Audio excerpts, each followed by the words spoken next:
안녕하십니까. 2월 26일 수요일 오전 11시를 넘기는 시간입니다.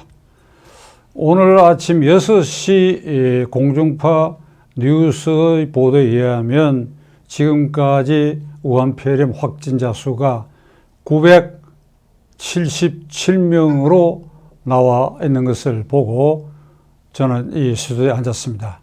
이게 정부의 공식 집계라고 하는 것은 밑에서 보고가 올라오는 시차 때문에 시간이 조금 걸릴 것입니다. 추정컨대 지금 이 시간에는 전국적으로 아마도 1000명 이상의 확진자가 발생해 있을 것이다. 이렇게 보면 될 것입니다.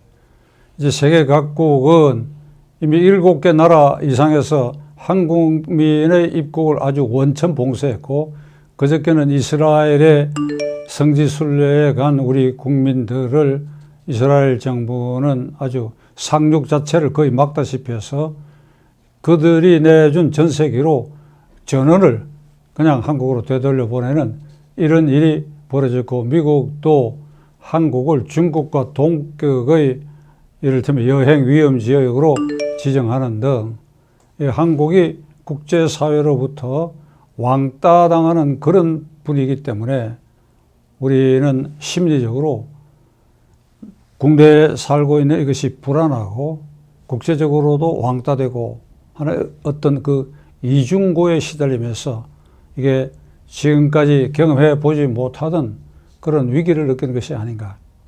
문재인 대통령이 선거 공약으로 또 취임사에서 한 말, 한 번도 가보지 못한 나라. 이것이, 이 상태가 그가 말한 한 번도 가보지 못한 그런 나라인가. 대한민국이 어쩌다 이렇게 됐는가. 이게 나라인가 하는 자책감을 오늘 아침에 금할 수가 없습니다. 한국에 주재하고 있는 서울 주재 중국 대사 싱이라는 분은 어제 이렇게 얘기를 했습니다. 한국의 이 코로나19가 이렇게 창궐 하는 것이 몹시 걱정스럽다. 여러분 어떻게 생각하십니까? 우한폐렴, 저는 앞으로도 계속 우한폐렴이라고 얘기하겠습니다. 그것이 발생됐으니까. 우한폐렴 발생지에서 우리 국내에 창궐 하도록 그 병원균을 쏟아부어온 그 산지 국가의 주한 대사가 이거 마치 조롱하듯이 걱정 반 조롱 반, 어떤 의미는 고소하다, 이런 느낌을 갖게 하는 말이라고 하지 않을 수가 없습니다. 곁들여서 어제는 중국 공산당 기관지 황구시보 등이 이 한국의 우한폐렴 창궐에 대해서 어떻게 말했는가, 이건 메모를 잠시 보고 말씀드리도록 하겠습니다. 한국과 일본이 예방조치를 적절하게 하지 못해서 걱정이다. 전염병은 국경이 없다. 한국은 이 상황이 상당히 엄중하다. 이 예방과 이 조치에 대해서 중국을 배워라. 아주 황구시보 등이 이렇게 질책도 하고 처방까지 내려줬어. 우리를 배워라, 그 얘기를 했어. 이게 이 조롱하는 거 아닙니까? 청나라 말기까지 이 조선이 그들의 속국이었다고 하는 그 관념에서 못 벗어나지요. 석 달 전인가 시진핑이 미국 가서 트럼프하고 정상회담을 하고 난 다음에 이 뜰을 거닐면서 했다는 말이 코리아 이건 우리의 속국이었다고, 그 트럼프 입을 통해서 시진핑이 그러더라고 하는 말이 나왔습니다. 중국 사람들 기본 인식은 이런 것 같아요. 일단 병 주고 약 주고 하는 것. 병 주고 약을 주면 좋은데 병 주고 조롱을 하고 있다. 우리가 어쩌다 이렇게 됐습니까? 봉준호 감독이 심혈을 기울여서 제작한 기생충이 2월 9일 날 아카데미 본상 4개 부문을 수상했습니다. 이 부분은 요 다음 기회에 제가 기회 있을 때 따로 말씀드리겠습니다만, 뭐 그 대본에 이의가 있는 부분도 있습니다. 하여간 어떻든 우리의 국력이 이만큼 신장되어 있다. 아주 폭발적으로 2월 9일 날 4개 부문 아카데미 본상을 수상했다. 기생충이라는 이름이다. 2월 20일 청와대에서 문재인 대통령과 김정숙 여사가 봉준호 팀을 초치해서 파한대소하고 아주 환희자격하는 이런 행사까지 치렀다. 그 순간에 이 우한폐렴 환자 수는 아주 급격히 폭발적으로 늘어버렸다. 그래서 지금 2주가 지냈다. 봉감동에 이러한 아주 그 쾌거가 있고 2주가 지냈는데, 이 대한민국 국민이 영화 제목에 빗대가지고 기생충 취급을 받는 거 아니냐. 대한민국이 눈 깜짝할 사이에 기생충 공학이 됐지 않느냐. 대단한 국력을 갖고 있고 10위 내외의 무역고를 갖고 있고 방탄소년단도 있고 올림픽 하계 동계올림픽을 유치하고 봉준호 감독의 본상까지 수상하고 이렇게 우리보다 훨씬 후진국에서는 우리를 아주 부러워하는데 이게 어떻게 기생충 공화국으로 지칭되게 되느냐. 왜 그러냐. 제가 단정적으로 말씀드리면 이 시기에 정권을 담당한 문재인 대통령과 그 정권 핵심부들이 아마추어이기 때문에 그런 거야.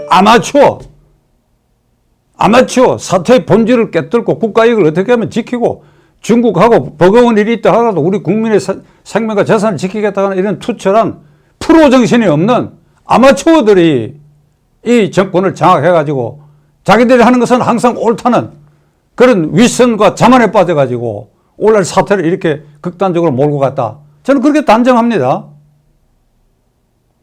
질병관리본부에서는 계속해서 이 발병 초기부터 이 근원을 봉쇄해야 된다.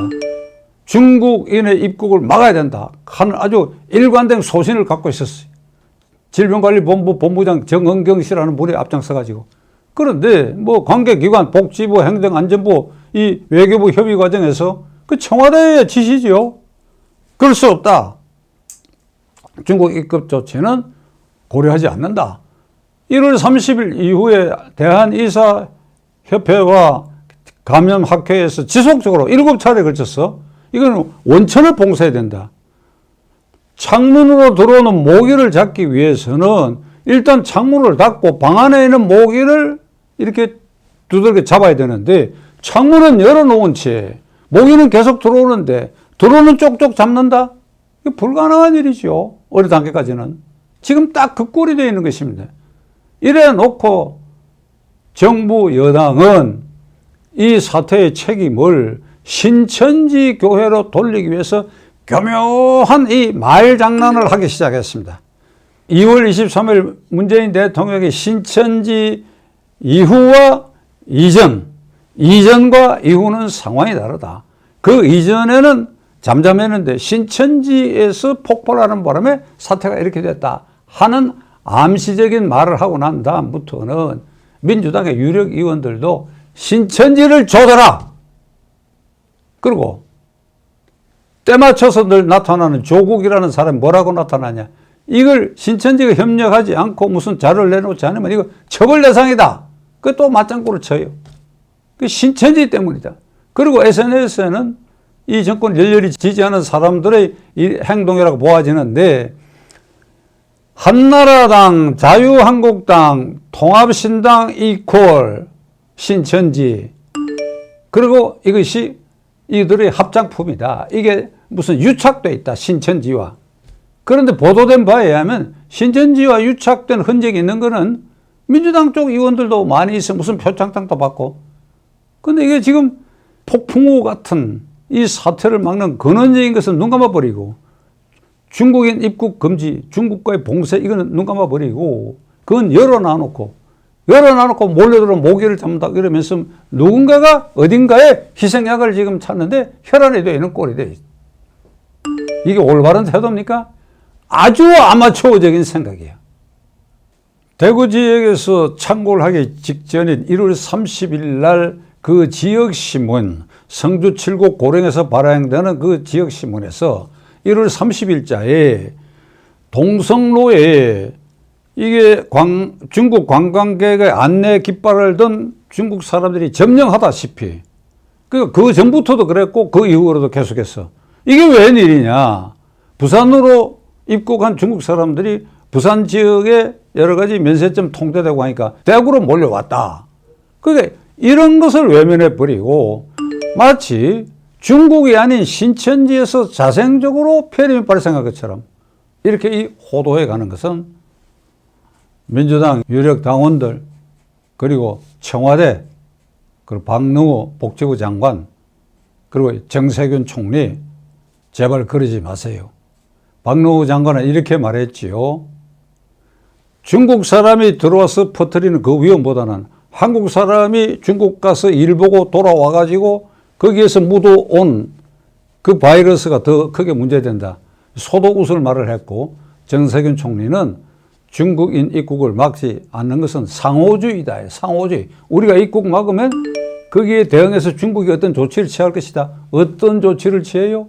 어떤 조치를 취해요? 그 조치가 겁납니까? 이게 국민의 생명 안전이 더 위급한 거 아닙니까? 어떻게 그렇게 태연하게 그런 말을 할 수 있습니까? 문재인 대통령과 총리 그리고 보건복지부 장관은 질병관리본부가 당초에 올린 그 로드맵에 따라서 중국인 입국 금지를 조치하는 획기적인 조치를 취함으로써 아마추어 정부의 틀에서 벗어나기 바랍니다. 심사숙고하십시오.